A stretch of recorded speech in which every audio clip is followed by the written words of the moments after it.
Good morning, good afternoon, good evening दोस्तों। Kevin sir back from Personal Tutor. Standard 8 history playlist आप लोग मेरे साथ देख रहे हैं। चैप्टर है chapter 4, tribal Dikus and dream of a golden age. Topic is the problem with trade. ऐसा नहीं था कि ट्राइबल सिर्फ और सिर्फ ब्रिटिशर्स के थ्रू ही पिसे जा रहे थे। हाँ, आयरॉनिकली ये बात बिल्कुल सही है कि कहीं ना कहीं हमारे इंडियन ब्रेदरेंस भी इन ट्राइबल्स को एक्सप्लॉइट करने में कोई लीफ अनटर्न, मतलब कोई कमी नहीं छोड़ रहे थे। अगर हम बात करें तो 19th सेंचुरी के अंदर ट्राइबल ग्रुप्स ने सडनली ये देखा कि बॉस, ये ट्रेडर्स और मनी लेंडर्स सडनली जंगलों का, आदिवासी एरियाज का रुख बहुत ज़्यादा कर रहे हैं। क्यों? क्योंकि वो जंगलों में फॉरेस्ट की जो भी प्रोड्यूस है उसको परचेस करने में ज़्यादा इंटरेस्ट दिखा रहे हैं। कैश लोन दे रहे हैं लोगों को, कह रहे हैं कि take this loan, will be helping you out for that. ये सारी चीज़ें चल रही थी। साथ ही साथ उन लोगों को ये भी कहते हैं कि आप लोग हमारे लिए वेजेस पे काम करो, will be providing you wages.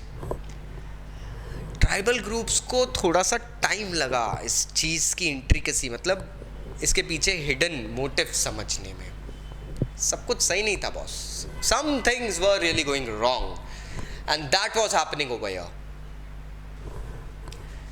एक केस कंसिडर करते हैं, ठीक है। सिल्क ग्रोवर्स थे 18th सेंचुरी में। इंडियन सिल्क हम सभी जानते हैं यूरोपियन मार्केट में, वर्ल्ड मार्केट में कह लो, बहुत धूम मचा के बैठा था। It was really really a big affair at that time.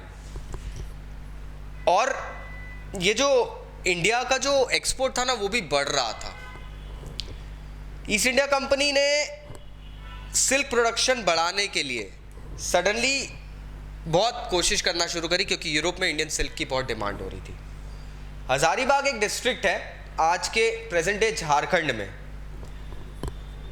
वहाँ संथाल कम्युनिटी के लोग रहते हैं, अभी भी रहते हैं एंड उस वक्त भी रहते थे। And they reared cocoons. Silk जो होता है, सिल्क वर्म के थ्रू आता है, कुकून होता है, उसके थ्रू बनता है। ट्रेडर्स जो थे, जो सिल्क में डीलिंग करते थे, उन्होंने अपने एजेंट्स वहाँ भेजे कि ट्राइबल लोगों को लोन दो और कुकून कलेक्ट करो। अब आपको मैं एक रेट बताता हूँ कुकून कलेक्ट करने का।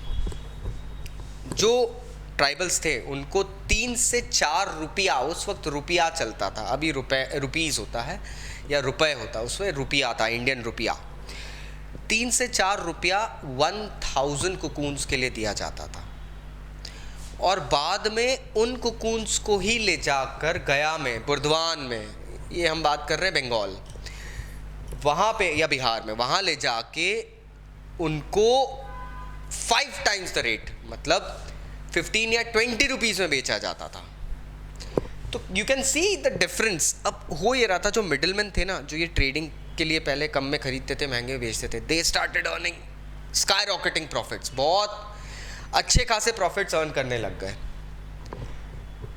ये जो सिल्क ग्रोअर्स थे, जो आदिवासी लोग थे, सडनली व्हेन दे रियलाइज्ड कि ये क्या हो रहा है, उनको ना ये चीज़ थोड़ा सा तकलीफ दे लगने लगी। इट इज़ अंडरस्टूड कि ये ट्राइबल ग्रुप्स ना क्यों लोगों को, बाहरी लोगों को अपने दुश्मन के तौर पे देख रहे थे। Now it is really understood. वो इसी रीज़न से देख रहे थे कि आप हम लोगों की मेंटालिटी समझ नहीं रहे हो, आप हम लोगों की जो नीड्स है वो समझ नहीं रहे हो, आप हमें लिटरली नोच रहे हो, लूट रहे हो। That is what you people are doing and that's why they started looking outsiders as enemies। क्यों ट्राइबल लोग बाहरी लोगों को as enemies देखने लगे? क्योंकि बाहरी लोगों ने सिस्टमैटिक, कहते हैं ना जिसे, एक्सप्लॉयटेशन शुरू कर दिया था। क्या आप सोच सकते हो you can fool all of the people all of the time? No, you can not do that. Sometimes you know you'll have to pay the price। That all started happening।